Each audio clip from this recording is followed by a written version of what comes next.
Comme chaque matin, c'est l'heure de retrouver un correspondant, une correspondante de France Télévisions à l'étranger. Et on va en Inde ce matin, vous le voyez, à New Delhi, retrouver Angélique Forget. Angélique, bonjour et merci d'être avec nous ce matin. Vous êtes à New Delhi, mais c'est un État limitrophe, l'Uttar Pradesh, dont vous nous parlez aujourd'hui, car c'est ici que vont se tenir des élections régionales importantes pour la plus grande démocratie du monde.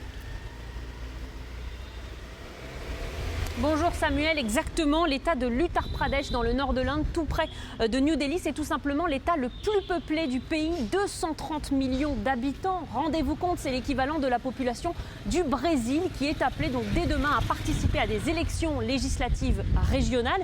J'ai bien dit régionales, mais ces élections, elles présentent un intérêt pour le destin politique du pays. Pourquoi ? Eh bien parce que cet état de l'Uttar Pradesh, c'est le bastion du parti nationaliste hindou au pouvoir, le BJP, dont est issu le Premier ministre Narendra Modi. Si le parti remporte ces élections, c'est bon signe pour que Modi soit réélu en 2024, mais ça va surtout confirmer sa volonté de radicalisation hindouiste anti-musulmane dans son parti. De nombreux membres sont ouvertement islamophobes. Pour eux, l'Inde doit être hindoue et c'est tout. Si son parti remporte ces élections, ce sera donc une mauvaise nouvelle pour la minorité musulmane du pays qui souffre déjà de nombreuses discriminations, si ce n'est parfois d'exactions. Résultat de ces élections dans un mois, ils seront largement commentés et c'est vraiment ce qui va faire la une de l'actualité ces prochaines semaines ici en Inde.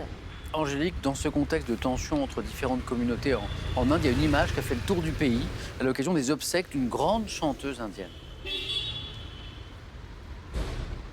Oui, il y a 3 jours, l'Inde a enterré une superstar, une icône. Lata Mangeshkar, 92 ans, est décédée des suites du Covid. C'était une vedette de la chanson et du cinéma. Elle a eu droit à des funérailles nationales. Et à cette occasion, on a vu l'immense star de Bollywood, Shah Rukh Khan, de confession musulmane, se recueillir sur la dépouille de Lata Mangeshkar. Il avait les mains ouvertes et collées comme le veut l'islam. Et à ses côtés, sa manager hindoue qui priait, elle, les mains jointes. C'est une image qui n'a rien d'anodin, parce qu'ici, en Inde, où les tensions interreligieuses sont exacerbées et entretenues par le parti au pouvoir, on vient juste d'en parler. Voici une image de paix, de partage qui a beaucoup été commentée sur les réseaux sociaux et qui appelle à l'apaisement. Dans un dernier geste, la grande chanteuse Lata Mangeshkar a donc fédéré une nouvelle fois la nation indienne. Elle était si humaine qu'elle continue encore aujourd'hui d'unir les gens, a écrit un internaute.